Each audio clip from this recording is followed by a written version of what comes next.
낚는 어부라는 제목으로 함께 말씀을 나누고자 합니다. 전쟁에서 이기는 방법 중에 하나는 우두머리를 치는 겁니다. 임진왜란 때에도 일본의 토요토미 히데요시가 갑작스럽게 죽었습니다. 그러자 전쟁이 끝났습니다. 우두머리가 사라졌기 때문인데요. 이것은 만고불변의 법칙인 것 같습니다. 온 세상을 뒤집어 엎을 것 같은 그 운동의 열기도 그것을 이끌던 이들이 힘을 잃어버리게 되면 쉽사리 식어지게 마련이죠. 오늘 본문에서도 요한이 잡힌 뒤 이렇게 시작을 하는데요. 이것은 헤롯 왕이 요한을 잡아들인 사건을 말합니다. 세례 요한의 어떤 기세를 꺾기 위한 시도였는데요. 요한을 잡아들이게 되면 그가 혹시 메시아인가 싶어서 열렬히 그를 추종하던 이들도 자연스럽게 흩어지게 될 것이기 때문입니다. 사악한 헤롯이 세례 요한을 잡아간 것은 끝이 아니라 이제 박해의 신호탄입니다. 요한이 촉발시켰던 하나님 나라 운동의 열기는 사그라들게 될 텐데 이것은 시간 문제가 되었죠. 그러나 요한이 잡힌 뒤에도 오늘 본문에서는 예수께서는 갈릴리로 오셔서 하나님의 복음을 선포하셨다 이렇게 이야기를 합니다. 성경에는 자세히 나와 있지 않지만 예수님께서 요한의 세례를 받으셨다는 것은 아마도 요한의 그 세례 침례 공동체 안에 예수님도 어느 정도 같이 머물렀었던 것이 아닌가 학자들은 이야기를 하고 있는데요. 요한이 잡힌 뒤에도 흩어지지 않고 예수님은 도리어 갈릴리로 가셔서 하나님의 복음을 선포하셨다 이렇게 성경은 증언합니다. 주님의 단호하고 이 흔들림 없는 모습이 저는 읽으면서 너무 부러웠습니다. 이 주님의 모습에 비할 때 우리는 얼마나 연약한 존재인가. 잎새이는 바람에도 괴로워하는 것이 우리의 실상입니다. 주님은 어째서 이러실 수가 있으실까? 우리 주님은 십자가에서 죽으러 오셨기 때문이었습니다. 하나님 나라를 위한 그 복음을 위하여 자신을 대속의 제물로 바친다라는 이 목표가 분명했던 것이죠. 이 사명과 목표가 분명했기 때문에 우리 주님은 흔들림 없이 하나님 나라의 복음을 언제 어디서나 선포하실 수 있었다고 저는 믿습니다. 그런데 저는 여기서 한 가지 불경스러울 수도 있는 질문이 하나 생겼습니다. 만일 주님이 33세의 십자가에서 죽지 않으시고 대략 33세 어간이라고 생각하죠. 33세의 십자가에서 죽지 않으시고 40세를 넘으시고 50세를 넘으시고 60세, 70세 아니 그 이상까지 사셨더라면 어떻게 되었을까? 네, 조금 불경스러운 상상이긴 하지만 이해해 주시리라 생각합니다. 여러분 충무공 이순신 장군을 아십니다. 그가 민족의 영웅이 된 까닭이 무엇일까요? 여러 대첩이 있지만 면밀히 따지면 명랑 대첩에서 전사하셨기 때문입니다. 그러니까 죽었기 때문에 영웅이 된 것이죠. 그가 만일 전쟁 영웅으로 오랫동안 살게 되었다면 아마 그 자신은 어떻게 변했을지 또 역사의 평가는 어떻게 달라졌을지 그리고 당시 그 선조가 다스리던 그 조정의 정치적 역학 속에서 어떻게 결과되었을지는 아무도 모릅니다. 역사 속에서 실제 그런 일들은 비일비재했습니다. 성경에서도 하나님을 경외하던 히스기야 왕이 죽을 병에 걸렸을 때 그의 눈물 어린 기도의 응답으로 하나님이 15년 생명을 연장시켜 주셨습니다. 하지만 그 15년 살게 되면서 오히려 그는 원수들에게 보여줘서는 안 되는 국가 기밀을 누설하고야 말았습니다. 그 결과 하나님의 심판과 책망을 받았다는 것을 성경은 이야기합니다. 삶의 기적을 맛보았지만 그것이 도리어 독이 되어버렸습니다. 우리가 아는 교회의 지도자들 가운데서도 처음에 그 순수했던 열정과 눈물과 마음을 지키지 못해서 결국 자신과 한국 교회를 나락으로 이끌고 가는 모습을 우리는 얼마나 자주 보고 있습니까? 물론 우리 주님은 사람의 아들이면서 동시에 하나님 자신이기에 어제나 오늘이나 영원토록 동일하신 줄로 압니다. 그러나 우리 같은 범인들은 그렇지 못하다라는 것이죠. 처음에 그 마음, 초지일관, 그 첫사랑의 마음을 끝까지 간직하기가 여간 어려운 일이 아니라는 것입니다. 며칠 전에 문학평론가이자 청파교회를 담임하시는 김기선 목사님의 페북 글을 우연히 읽게 되었습니다. 그 글을 읽는데 이분이 문학평론가여서 그런지 저는 아직도 사전을 찾아가면서 읽어야 될 정도로 그 단어의 사용이 굉장히 놀라운데요. 이런 글을 올렸습니다. 하루하루 지정거리며 걷다 보니 어느덧 늦은 오후입니다.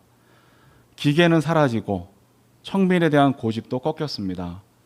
지향에 대한 열정조차 차갑게 식어가고 있습니다. 앙앙불락하지 않으려고 애쓰지만 마음의 시름을 달래기 어렵습니다. 짧게 올린 글이었는데 이 글이 저의 눈에 확 들어왔습니다. 그러니까 누구나 처음에 기계는 뚜렷할 수 있는 것이죠. 그리고 높은 이상을 향한 고집도 있기 마련이라는 겁니다. 그리고 지향하는 바가 분명하고 꿈을 향한 열정도 넘칠 수 있습니다. 그러나 하루가 지나고 이틀이 지나고 1년이 지나고 2년이 지나고 10년이 지나고 20년이 지나면서 삶의 방향은 흐릿해지고 꿈에 대한 열정도 사그라들기 마련은 아니겠는가. 이 글에 마음이 유독 끌렸던 것은 그의 고민이 아마 저의 고민이기도 했기 때문일 것이고 또 실상은 우리 모두의 고민이기도 하기 때문일 것입니다. 그러나 초지일관하는 일이 여간 어려운 것은 아니라 하더라도 우리는 그리스도인으로서 주저앉아 있을 수만은 없는 것이죠. 어쩔 수 없는 현실, 그 세월의 무게를 감당하지만 여전히 우리는 그리스도인으로서 절대로 우리의 삶을 타협할 수는 없는 노릇입니다. 그러면 어떻게 해야 하겠습니까? 오늘 본문에서 살펴보자면 결론적으로 결국에는 주님과의 깊은 만남이 필요한 줄로 믿습니다. 오늘 본문에 보면 예수님께서는 그물을 던지거나 그물을 깁고 있는 제자들을 부르십니다. 나를 따라오너라 하시면서 덧붙이시는 말씀이 인상적입니다. 사람 낚는 어부가 되게 하겠다. 그러니까 제자들은 이미 어부였습니다. 그들은 어부로 태어나서 어부로 살다가 아마 어부로 죽게 되겠죠. 그러한 삶에 만족했을 수도 있고 또 불만을 품었을 수도 있지만 그들은 이미 어부였고 또 어쩌면 그날 같은 동일한 삶을 그리고 성실하게 살아내는 사람들이었을 것입니다. 그러나 주님은 어부인 그들을 부르시면서 뭐라고 하시냐면 내가 이제부터 사람 낚는 어부가 되게 하겠다. 예수님과의 만남을 통해서 그들의 삶은 어부는 어부인데 이제는 사람 낚는 어부가 되게 하시겠다라고 하시는 주님의 계획과 꿈에 접속되어졌습니다. 그리고 그들의 삶은 이제 어부는 어부이되 사람 낚는 어부로 리뉴얼 되게 된 것이죠. 단순한 갱신이 아니고 그들의 삶이 신적인 차원으로 올라서게 되었습니다. 그들을 향하신 하나님의 꿈과 계획이 그들의 삶에서 또 한 단계 현실로 구현되어지기 시작한 것이죠. 오늘 우리에게도 이러한 주님과의 만남이 절대적으로 필요한 줄로 압니다. 보통 이제 신학교에 들어갈 때 이런 얘기를 많이 들었습니다. 처음에 그런 얘기 들을 때 설마 이렇게 생각하긴 했는데 1학년 때는 부름받아 나선 이 몸 어디든지 가리라, 훌륭한 목회자가 되리라 결심한다고 합니다. 그다음 이제 2학년이 되면 훌륭한 장로님만 되어도 어디야 이렇게 이제 되는 거죠. 3학년이 되면 집사님이라도 되면 좋겠다. 그러다가 4학년이 되면 교회라도 나가자. 이렇게 된다고 하더라고요. 여러분 공감이 가시는지요? 저는 점점 더 공감이 가는 우스갯소리인 것 같습니다. 시간이 흘러갈수록 우리들의 이야기가 되는 것만 같은 것은 왜 그럴까요? 처음 한국교회가 이 땅에 들어왔을 때를 생각해 보면 참으로 놀라웠습니다. 뿌리 깊은 유교 사회에 새로운 세상을 보여주고 또 새로운 꿈과 영감을 불러일으키고 새로운 바람을 이 한국 사회에 불어넣어 주었습니다. 코로나19를 지나면서는 지금에서는 그냥 그저 걸은 있으나 마나한 교회, 손가락질이나 안 당하면 다행인 교회가 되어버리는 것이 우리의 현실인 것을 보게 됩니다. 그 속에서 그리스도인의 삶은 어디 가서 교회 다닌다고 자신 있게 말도 못하고 점점 더 무능하고 무기력한 나날들을 보내고 있는 것만 같습니다. 하나님 나라의 그 기세는 사라지고 성경적 이상에 대한 고집도 꺾여버리고 바른 신앙과 삶을 지향하는 열정조차 차갑게 식어가고 있는 것은 아닌지 돌아보게 됩니다. 그러나 우리는 오늘 본문에서 우리의 삶이 다시금 새롭게 리뉴얼되는 길을 발견하는 줄로 압니다. 주님과의 만남이 제자들의 삶을 어부는 어부인데 사람 낚는 어부로 리뉴얼했습니다. 돌이켜보면 종교개혁자 마틴 루터가 그랬습니다. 그가 속했던 중세교회는 새로움을 잃어버리고 화석화되어 버린 황제 속에 서서히 죽어가고 있었습니다. 그 속에서 마틴 루터 또한 그저 그런 사제로 지냈습니다. 그래서 고민하고 몸부림칠 때 그 속에서 마틴 루터는 하나님의 말씀을 만났습니다. 그 결과 자신의 삶은 물론이고 교회가 새롭게 갱신되고 더 나아가 세계가 변혁되어지는 일이 역사 속에 발자취로 남았습니다. 주님과의 만남이 그를 단순한 사제에서 변혁을 일으키는 목회자로 리뉴얼시켜 주었던 것이죠. 저도 그렇게 되고 싶습니다. 목사는 목사인데 사람 남는 목사로 날마다 새롭게 리뉴얼되고 싶습니다. 나의 사랑하는 교회도 그렇게 되어야 할 줄로 압니다. 그저 욕이나 안 먹으면 다행인 교회가 아니고 사람 남는 교회로 날마다 리뉴얼되어야 하는 것이죠. 우리 모두는 무기력한 그리스도인의 삶에서 벗어나서 사람 낚는 어부로 그리스도인으로 날마다 거듭나야 합니다. 그래서 다시금 교회의 영광이 회복되고 하나님 나라의 지역이 넓혀가는 일에 우리의 삶이 쓰임받아야 하는 것이죠. 어떻게 그 일들이 다시금 가능하게 될 것인가? 다른 길은 없습니다. 오직 주님과의 만남이 절대적으로 필요한 줄로 압니다. 주님께 더 가까이 나아가는 한 해가 되어야 할 것입니다. 그러니 2022년 한 해 주님과의 만남을 더욱 깊이 하시는, 주님께 더 가까이 나아가는 우리 모두가 되시기를 주님의 이름으로 축원합니다. 주님과의 만남을 통해 우리 모두는 어부에서, 그냥 그리스도인에서, 그냥 교회에서 사람 남는 교회와 성도로 새롭게 리뉴얼되어질 것입니다. 그런데 바로 이 시점에서 저에게는 또 한 가지 고민이 여전히 있습니다. 그러면 주님을 만나면 된다고 하는데 어디에서 주님을 만날 것이냐라는 것이 저의 고민인 것이죠. 몇 번 말씀드린 것 같지만 독일에서 지내는 마지막 어간에 저는 정말 깊은 영혼의 어두운 밤을 보내었던 것 같습니다. 사방을 아무리 둘러보아도 한 줌의 빛조차 보이지 않는 시간을 보냈습니다. 그래서 3시간, 4시간씩 기도를 무릎을 꿇고 3시간, 4시간 무릎을 꿇고 기도했습니다. 간절히 기도를 하지만 주님이 전혀 느껴지지 않았습니다. 온종일 말씀을 읽고 묵상을 해도 주님의 음성이 들려지지가 않았습니다. 그래서 하나님 왜 나를 버리십니까? 하나님 어디에 계십니까? 하시는 그 주님의 피 맺힌 십자가 외침이 바로 나의 부르시는 소리 같은 나날들을 보내었습니다. 그리고 더 절망스러운 것은 이제 어디에서 하나님을 만나지? 이제 어디에서 주님을 경험하지가 제일 고통스러웠습니다.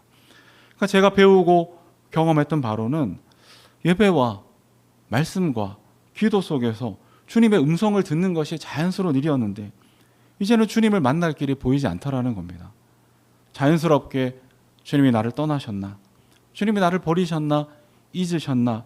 하는 깊은 절망감에 빠져들게 됩니다. 고난보다 더 힘든 것이 고난이 해석되어지 않아서라는 말이 있는데 주님이 느껴지지 않는 것이 당장의 눈앞의 힘겨움보다 더 큰 절망과 고통으로 다가오는 시간을 보내야만 했습니다. 그러다가 문득 본회포의 책들을 읽게 되었습니다. 그리고 그 본회포의 글들 중에는 그리스도는 어디에 계시는가? 교회의 몸, 교회의 공동체로 존재하신다라는 문장을 읽게 되었습니다. 전에도 분명히 읽었겠지만 그 문장이 머리를 때리는 충격으로 다가왔습니다. 그리스도는 어디에 계시는가? 몸으로 존재하신다. 그리스도는 어디에 계시는가? 공동체로 존재하신다. 그러면 어디에서 우리를 만날 수 있을까요? 공동체 안에서, 성도의 교제 속에서 주님을 만날 수 있다라는 말이었습니다. 영혼의 어두운 밤을 지내던 저에게 한 줄기 빛처럼 다가오는 문장이었습니다. 그리고 이것은 저의 교회론에 상당한 변화를 주었다라고 믿습니다. 전에는 하나님과의 나의 개인적인 관계가 무엇보다 중요했고 본질이었습니다. 그리고 교회 안에서의 성도의 교제는 약간의 엑스트라 같은, 있으면 좋지만 없어도 죽는 것은 아닌 어떤 부수적인 것으로 생각하는 경향이 있었습니다. 그러나 그렇지 않았다라는 것이죠. 교회 공동체와 그 속에서의 성도의 교제는 주님을 만나는 본질적인 통로 그 자체였다라는 것을 깨닫게 되었습니다. 실제로 보네포의 말이 맞았습니다. 교회에서 받은 상처, 그런데 교회에서 회복되고 치유되더라는 것이죠. 나의 사랑하는 교회를 만나면서 그 교제와 공동체 속에서 저는 다시금 나를 찾아오시는 주님의 은혜를 다함 없이 경험하게 되었습니다. 그럼 담배 인삼 공사의 모토를 아시죠? 네, 아시죠? 네. 담배로 상한무, 인삼으로 고치자. 근데 진짜 그런 건 아니에요. 그렇게 우스갯소리를 한 건데, 저에게는 교회에서 받은 어려움, 그러나 그리스도의 몸된 교회에서 회복되고 치유되는 경험을 했었다. 그런 의미에서 나의 사랑하는 교회는 제가, 우리 가족이 주님을 다시금 경험하는 본질적인 통로와 자리가 된 줄로 압니다. 그리고 저뿐만이 아닐 것입니다. 우리 모두는 나의 사랑하는 교회의 공동체와 성도의 교제를 통해서 우리는 더욱더 깊이 주님을 경험하는 한 단계로 더 들어가게 될 것입니다. 그러면 하나님과의 개인적인 만남은 불필요하다는 말일까요? 그렇지 않습니다. 여전히 하나님께서 우리를 만나주시는 본질적인 통로임에 틀림이 없습니다. 다만 우리는 그동안 너무 하나님과의 개인적인 만남만 중요시했던 것은 아닐까. 흔히 사람 보고 교회 나가냐, 하나님 보고 신앙생활 하는 것이지, 일면 맞을 수도 있습니다. 그러나 틀리지 않지만 부족합니다. 사람 보고 교회 다니는 겁니다. 그러니까 무슨 말이냐면 개인의 경건은 결국 성도의 교제와 함께 가는 일이라는 것이죠. 그래야 우리 주님과의 만남이 깊어지고 넓어지고 그리고 신적인 차원으로 계속해서 올라갈 수 있습니다. 그러기에 우리의 신앙이 깊어진다는 것은 결국 성도의 교제가 깊어져야 한다는 말이기도 합니다. 성도의 교제가 깊어지는 만큼 주님과의 만남은 깊어지고, 주님과의 만남이 깊어지는 만큼 교회와 성도의 삶은 날마다 새로운 차원으로 점점 더 리뉴얼 되어질 수가 있습니다. 나의 사랑하는 교회 우리 모두는 올 한 해 주님께 더 가까이 나아가기 위해서 개인의 경건을 넘어서서 개인의 경건을 당연히 포함해서 성도의 교제에 또 한 번 승부수를 던지는 한 해가 되기를 바랍니다. 우리는 결코 대형 교회를 지향하지 않습니다. 규모 있는 교회와도 경쟁하지 않습니다. 물론 규모 있는 교회가 우리하고 경쟁하지는 않겠지만 우리도 담대하게 규모 있는 교회들과 경쟁하지 않습니다. 좋은 것은 배우겠지만 그럼에도 우리는 우리가 할 수 있는, 우리가 해야만 하는 일을 해야만 합니다. 저희는 교회의 본질을 추구하면 좋겠습니다. 이것을 위해 그리스도를 만나는 성도의 교제에 우리의 승부수를 띄우는 것입니다. 이것은 피상적인 후호나 한순간의 결단이나 관념에 머물러서는 안 될 일입니다. 인내가 필요하고 많은 기도가 있어야 하며 공부도 해야 하고 모험도 해야 하는지도 모릅니다. 거기에는 무엇보다 자기의 자리를 내어주는 자기 희생적 환대가 절대적으로 필요한 일입니다. 예수님은 삼위일체 하나님을 묘사하실 때 서로의 삶의 침투에 계시는 모습으로 삼위일체 하나님을 설명하셨습니다. 그래서 요한복음에 보면 아버지가 내 안에, 내가 아버지 안에, 또 성령이 내 안에, 이렇게 이제 삼위일체 하나님을 묘사하셨는데요. 그러니까 서로를 자신의 삶에 깊이 받아들여 주었습니다. 그러니까 자신의 자리를 상대에게 내어주는 그 희생을 치르는 것이죠. 그러니까 남는 잉여가 아니고 가장 귀한 자리를 내어주는 그 실천이 삼위일체 하나님 관계 속에 있었습니다. 여러분, 부모에게 자식의 자리는 얼마나 될까요?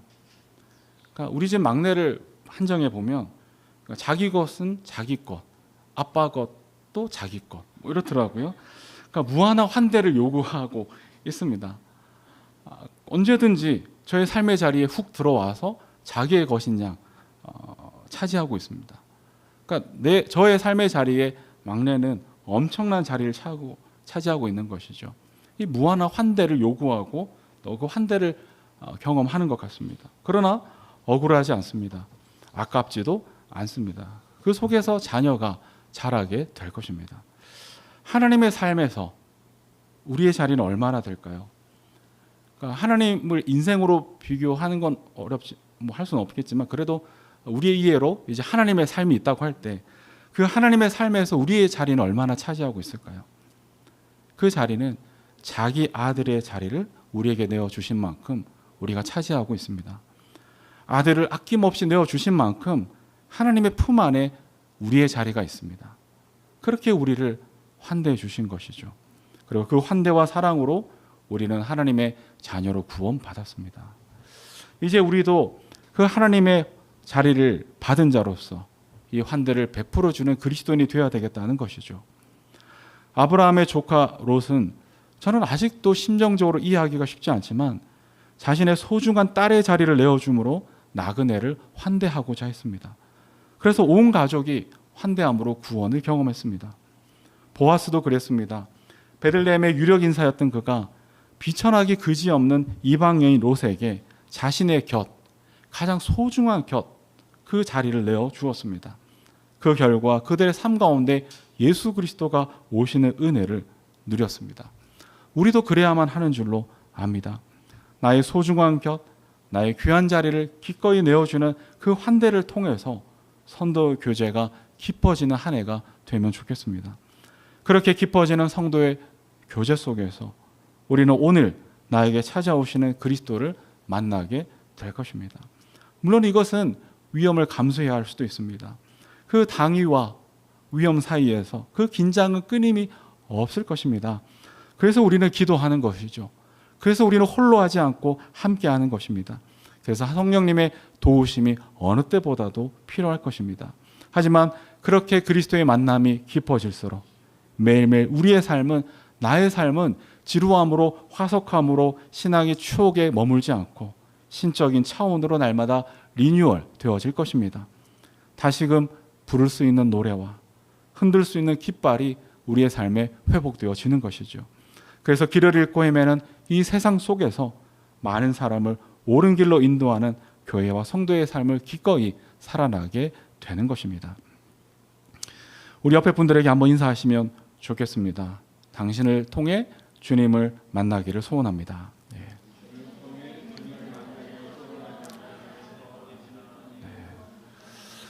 또 한 번 더 인사하실까요? 나를 통해 주님을 만나게 되기를 바랍니다. 나를 통해 주님을 만나게 되기를 바랍니다. 서로를 환대하는 그 성도의 교제 속에서 우리 날마다 새롭게 임하시는 주님을 더욱 경험하는 한 해가 되어지면 좋겠습니다. 마지막으로 본문 속에서 하나만 더 생각해보고 말씀을 마치겠는데요. 예수님이 제자들에게 나를 따라오너라 하시며 사람 낚는 어부가 되게 하시겠다 하셨는데 그 전에 한 가지 행동을 하셨습니다. 그 행동이 뭐였을까요? 16절에 보니까 시몬과 그의 동생 안드레가 바다에서 그물을 던지고 있는 것을 보셨다 합니다. 그리고 19절에 넘어가면 세베대의 아들 야고보와 그의 동생 요한이 배에서 그물 깁고 있는 것을 보시고 하셨답니다. 그러니까 시몬과 안드레가 그물을 던지는 그 모습을 보셨고, 야고보와 요한이 아버지의 배에서 아버지를 도와 그물을 깁고 있는 것을 보셨다. 주님께서 그들을 보고 계셨다라고 성경은 기록하고 있습니다. 주님이 지켜보고 계신다라는 것이 저에게 은혜와 감동으로 다가왔습니다. 아, 그렇군요.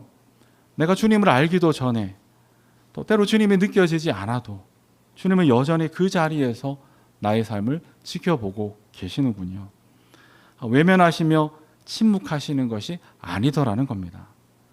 침묵하시는 것 같아도, 또 느껴지지 않아도, 그래서 부재하신 것만 같을 때라도 여전히 지켜보시고 때가 되어 가장 좋은 것으로 응답해 주시는 하나님, 그 예수 그리스도를 오늘 본문은 우리에게 이야기하고 있습니다. 정말 그랬던 것 같습니다. 지금 우당탕탕 부실에서 열심히 박예단 전사님이 또 아이들과 또 줌으로 말씀을 나누고 있는데, 우리 교회 오기 전에 높은 광성교회 교육 간사로 있었습니다. 그러니까 교육 간사 제도는 오래되었습니다. 높은 숭이 교회 때부터 있었던 제도인데 그때는 인턴 제도라고 했어요. 제가 있을 때에도 인턴 제도를 유지를 했었는데 높은 뜻 숭의교회에서 4개 교회로 분립이 될 때 오직 높은 뜻 광성교회만 이 인턴 제도를 유지했습니다. 왜냐하면 이게 생각보다 비용이 적지 않게 들거든요. 근데 제가 교육부 총괄을 할 때 인턴 제도를 없애자 이런 압박이 곳곳에서 상당히 있었습니다. 그러니까 지금은 하지 말고 나중에 하자 이런 압박들이 있었지만 제가 교육부 총괄로서 끝까지 설득하고 외로운 싸움을 해내며 지켜냈습니다. 결국 주님께서 저의 노력을 지켜보셨다가 마침내 박예담 전도사님이라는 페이버로 응답해 주신 줄로 저는 믿습니다. 네, 지난주에 레티티아 박형영 선생님께서 그림책 52권을 기증해 주셨고요. 또 앞으로도 52권을 추가로 기증해 주실 것이다 광고를 드렸고, 뭐라고까지 얘기하냐면 이 동네 옆에 근처에 있으니까 나중에 교육부 필요하면 마음껏 쓰시라. 그래서 마음껏 쓰려고요 진짜. 그렇게 이제 저희와 좋은 관계들을 유지하게 되었는데요. 어째서 이런 호의를 베푸시나 돌이켜봤더니 문득 옛날 생각이 나더라는 거죠. 높은 뜻 숭이, 높은 뜻 광성교회 때 기독교 어린이 문학 세계관을 성균관대 박사 과정에 있던 박형근 선생님하고 여러 학생들이 같이 진행을 했습니다. 학부모님들로부터 매우 인기가 높았고, 또 그래서 심지어 교회 다니지 않는 이웃들도 오면 안 되느냐 그런 문의들이 있을 정도였습니다. 그러나 분립 과정에서 이 또한 압박이 있었습니다. 이것도 비용이 사실 만만치 않게 드는 일이었거든요. 어떻게 했을까요? 네, 끝까지 지켜냈습니다. 그러니까 결국 주님께서 정말 이렇게 이런 표현을 해도 될 만큼 외로웠던 애씀을 기억해 주시고 이렇게 페이버를 베풀어 주시는 것이 아닐까 생각이 되더라고요. 저희가 한국으로 귀국할 때였습니다. 독일에서 사는 동안 딱 한 번 이사를 했고요. 그곳에서 평생 살 줄 알고 큰맘 먹고 싱크대 등의 주방 기구를 완전히 새로 단장을 했었습니다. 근데 2년도 채 안 되어서 결국 돌아오게 되었죠. 그게 너무너무 아깝더라고요. 그래서 그래 팔아서 비행기 값에 보태자. 상당한 비용이 들었으니까, 그래 2년밖에 안 됐으니까 팔 수 있을 정도였습니다. 그런데 사겠다는 사람이 안 나타나는 거예요. 여기저기 광고를 해도.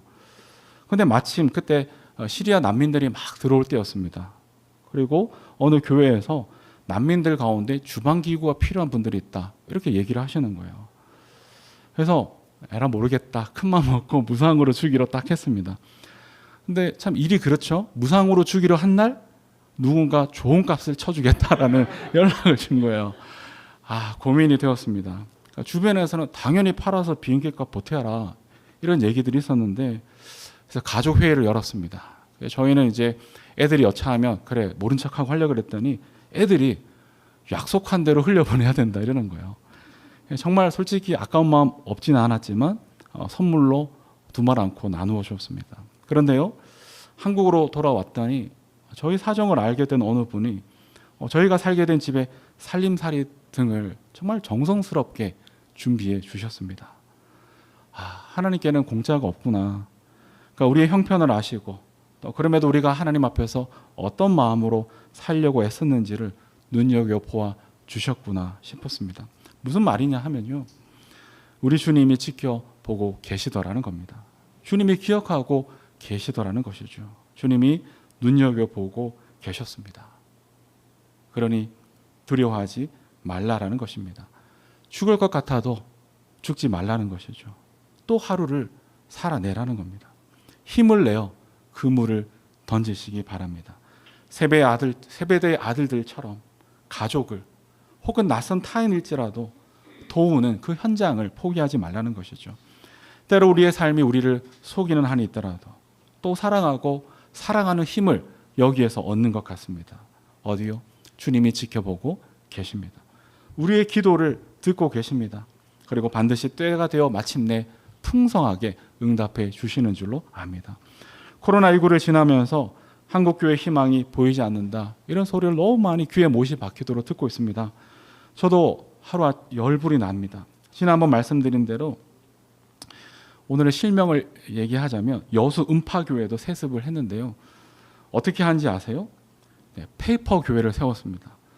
아까 예배 전에 최호 집사님이 갑자기 페이퍼 교회 아세요? 그래서 깜짝 놀라서 설교 말씀 어떻게 아셨지 싶었는데 페이퍼 교회를 세워서 세습을 했어요. 세상에. 그럼 페이퍼 컴퍼니는 들어보셨잖아요. 페이퍼 처치는 처음 들어보셨을 겁니다.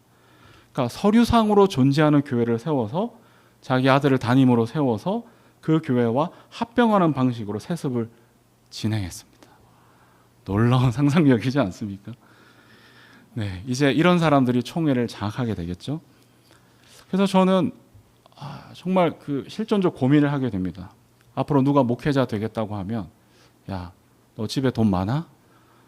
아빠가 대형교회 목사님이야? 오래된 교회 장로님이야? 이렇게 물어볼지도 모릅니다. 아니요 그러면 이렇게 말릴지도 모르겠습니다.